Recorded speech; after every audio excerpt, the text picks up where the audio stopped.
Yo, what is going on, Cover 'em crew? Welcome back to the show. Hope everybody's doing great. I'm always awesome because we are almost at draft season, baby. This week and next week in the NFL season will kick off on Thursday Night Football. Unbelievable how quick it is coming. So we got top 20 on the tight end rankings. We will conclude with running backs and wide receivers as the week does wear on. Get you guys covered for your fantasy football drafts.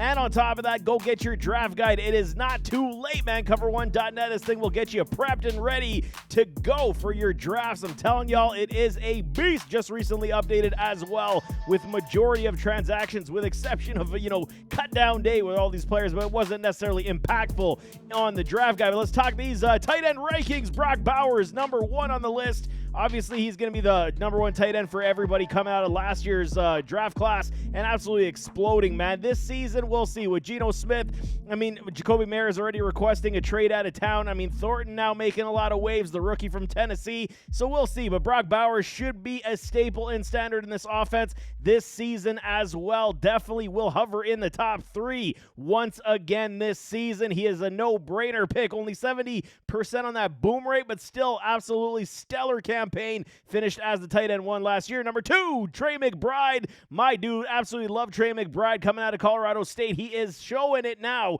that he is one of the best tight ends in this league. If he got in the end zone more than 2 times, this guy would be the top tight end in all fantasy football last year as well. We'll see how it does shake down with these Arizona Cardinals. Kyler Murray, he still leaves a lot to be desired, and we'll see how Marvin Harrison Jr. does perform this year as well. But the two of them are going to be the cream of the crop in this offense in the pass game. Between a Marvin Harrison Jr. and a Trey McBride, McBride's easy money all day long, man. Number 3, George Kittle, the people's tight end.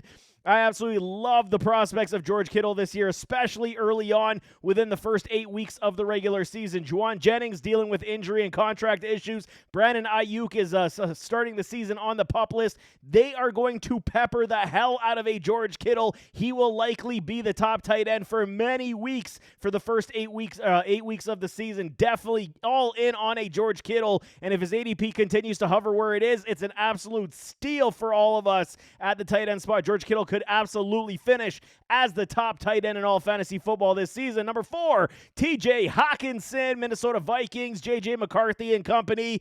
Why do I got Hawkinson at number 4? Because the safety blanket appeal is definitely warranting here. J.J. McCarthy is basically playing his rookie season. Yes, he sat and learned for a full year, and he's a good quarterback, but there is going to be hit and misses definitely this season, learning exposures, 2 pressures in NFL defenses. T.J. Hawkinson's going to be the guy to get the ball dumped off and check downs, and he's going to get a lot of PPR upside. Definitely came back from that knee injury. No worse for wear. Absolutely back up my board in the top 5 is a T.J. Hawkinson. Number 5, Sam Laporta. Laporta in his way down my board a bit.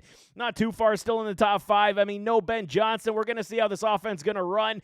All the players on the Detroit Lions offense have been suggesting that the offense is still humming. So I'm going to listen. There's going to be some growing pains here as well, just to get some chemistry and camaraderie from the play calling side of things. But Laporta should get, at least a decent bounce back. Last year, 50% on that boom rate. And he was, missing more than he was hitting early on in the season. I do believe he should have a relatively good season. And like I said, for tight ends in fantasy football, even in tight end premium leagues, you can roll into the end zone 8 times, you're cracking the top 5. So at this point, it's Sam Laporta getting touchdowns to keep us in the plus for our tight end spot, man. Number 6, Mark Andrews. I know a lot of y'all, shipping him out and saying we're done with Mark Andrews. This is last year in Baltimore, 110%. They're going to move on with Isaiah Likely next year because, they signed him to that contract extension. And, we saw, rebound potential for a Mark Andrews after dropping that football in the playoffs versus my Buffalo Bills. I do believe they will utilize a Mark Andrews a lot because that's the bread and butter of this offense, man. Run the football, utilize the tight end a lot in the play action pass, and the RPOs is going to be absolutely stellar for Mark Andrews, especially with a DeAndre Hopkins and a Zay Flowers. Mark Andrews is going to be roaming free all day long. Likely was dealing with that injury to, I believe, his foot. So, he is still maybe questionable for week 1, but Mark Andrews definitely is one of these guys. He should have a good season, good quality season, likely his last one in Baltimore. Number 7, Tyler Warren, rookie, Indianapolis Colts. Man, this kid has all the potential to be another Brock Bowers, no question about that. He's got so much talent, so much skills. He was ripping up training camp and preseason, showcasing that he is absolutely, prepared and ready for the NFL game. One-handed catches, contested grabs. He can block for the run game as well. He is a quality tight end that should not leave the field. Now that Daniel Pennies is the starting quarterback, lock me up in for a Tyler Warren way up my board. He jumped about 7 or 8 spots up my ranks as we sit today. Number 8, Tucker Kraft, Green Bay Packers. All the rumors going down right now that Dallas Cowboys and the Packers are, negotiating a trade for Micah Parsons. We'll see. That could be just a lot of rumor and buzz.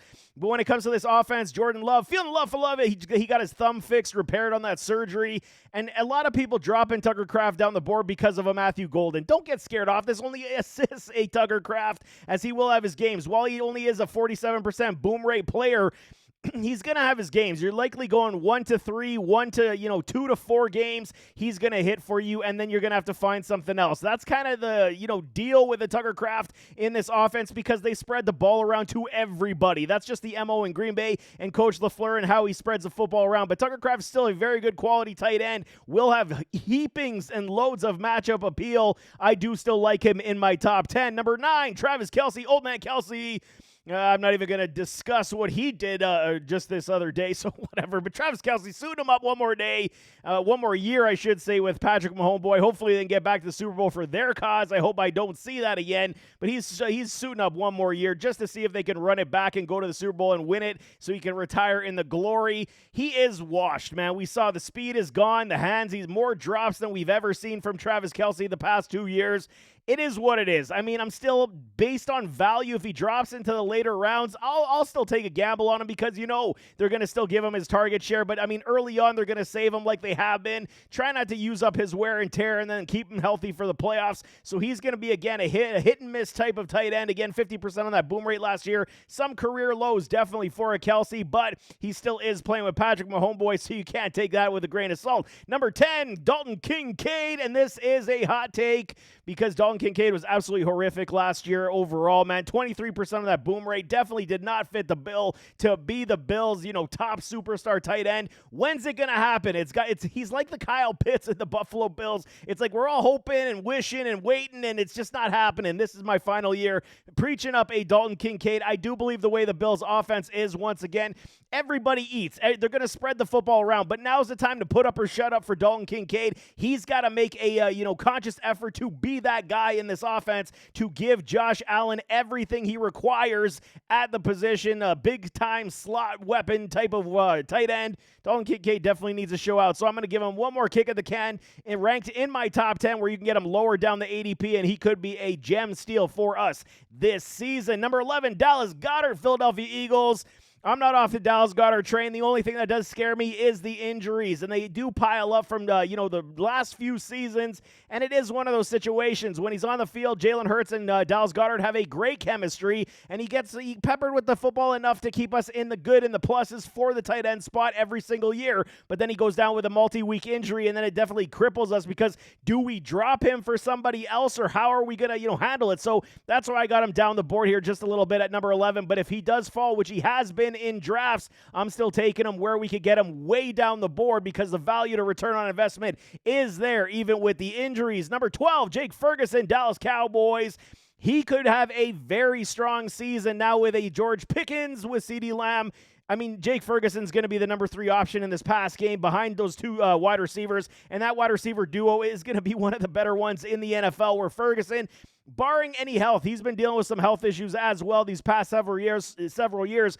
So I think if he stays healthy, full 17 games in this offense, hopefully Dak Prescott can stay healthy for a full 17 as well. This offense can definitely move, man. So Jake Ferguson up my board, as there is very good upside for him in Big D, man. Number 13, Evan Ingram.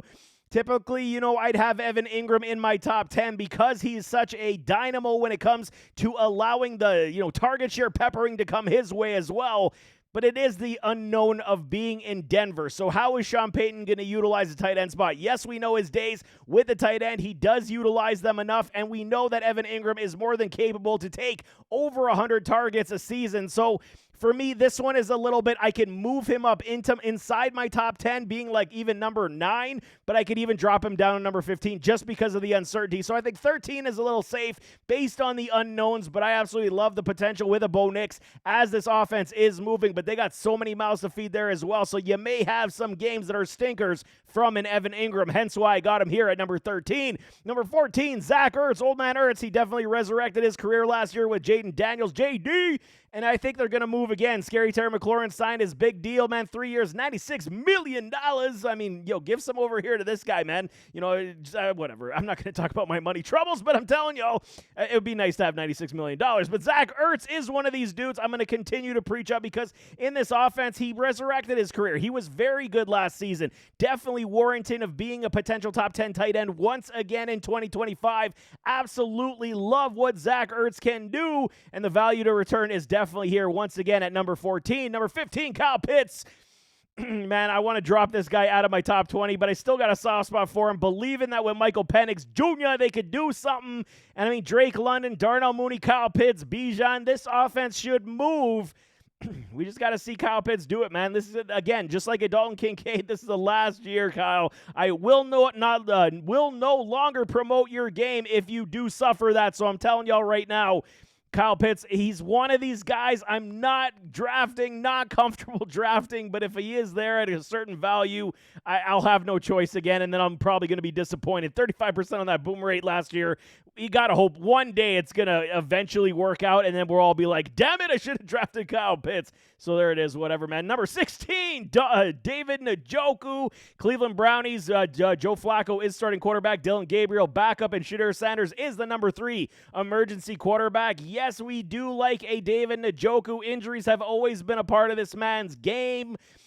But, I mean, you're talking Harold Fannin Jr., the rookie they drafted from Bowling Green. This guy's going to be on his heels as well. He is like another David Njoku clone. A lot of people comping a Fannin to an Antonio Gates. That's a little early to compare that dude to a Hall of Famer, but I understand why, man. Harold Fannin is like the epitome of offensive tight end specimen. David Njoku is similar to that as well. So, I mean, they definitely hedge-betted here in Cleveland, got themselves a very like-minded, skilled tight end to replace Njoku if he does go down with another injury. So, I mean, this Brownies team going to be probably on the, bad side this year once again when it comes to how they perform on the field, but that means garbage time productivity could be here. So David Njoku, don't dislike him. Got him at 16, but watch out for Harold Fannin Jr. because he is definitely on his heels. Number 17, Colston Loveland. I want to lift Colston up my board. I cannot today, and I don't even care, man. Y'all gonna hate on this? That's totally fine. Pick your poison. If you're willing to bet on Caleb Williams right now, I am not, and I don't like what I see. Eyes are continuously slow. He cannot evade the rush when he is getting, pulled back in that pocket, and I don't like it. Finally, we saw at least Caleb go back to the old school rushing aptitude Caleb days where he was able to, get outside, but it was versus the backups in preseason. I'm not a Caleb hater. Right now I'm very frustrated, and if Ben Johnson can't, fix this, it's a big problem. I understand Colston Loveland is loaded with ability. He will have his games, but at 17, because of Caleb Williams, I have to do it. I'm sorry. I cannot push him up any higher. Colston Loveland does sit here right now at 17. Number 18, Pat Freiermuth, along with Jonnu Smith at number 20. Who's going to be the starting tight end? We know that Arthur Smith loves Jonnu Smith, got the trade for him. I mean, they have history. So is Pat Freiermuth going to be bumped down even more so this year? And then Jonnu's going to be the guy that he utilizes? Potentially. I'm only going off of history of what this offense does do. Either one of these guys, it's a risk at this point. Yes, it is Aaron Rodgers. Potentially, maybe they go double tight end sets. They go 12-man personnel more often than not to run the football with Caleb Johnson a little bit more as well, protecting Aaron Rodgers. So these guys could both be on the field quite a bit, and that's one of those situations that I don't really want to have any part of if you have two tight ends that can catch passes in an offense that doesn't necessarily utilize them as such. But it is one of those things. These guys could be very good for fantasy. You just want to see the consistency from an Aaron Rodgers, with DK Metcalf being really only the established wide receiver on this team. One of these tight ends is definitely going to take the leap up for an Aaron Rodgers, man. Right now I got Pat Freiermuth 2 points ahead of a Jonnu Smith. And number 19, we got Brenton Strange from these Jacksonville Jaguars.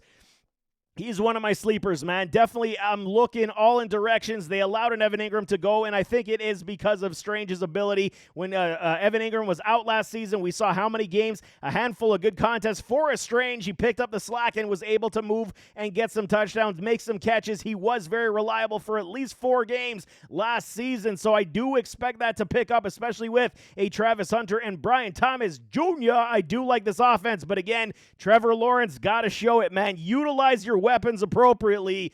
But I do like Bretton Strange in the later rounds. If you're waiting to the last pick of your draft in 15-round leagues, I'm telling y'all, Bretton Strange is always there around 14, 15. So you can wait and hope for the best with a Bretton Strange because he should be able to put up at least top 15 numbers this season. But there you have it. That is top 20 tight ends for your rankings as we get into draft week. I'm super excited, man. NFL season is right around the corner. Get ready. My pants are already wet. Hope yours are too. Not in that way, but I'm telling y'all, they're going to be wet anyway. I'm telling you, I have not been drinking tonight, don't worry, but nevertheless, as always, don't forget that like button and that subscribe button, jump in those comments, give me your thoughts, and we'll see you next time. I am out.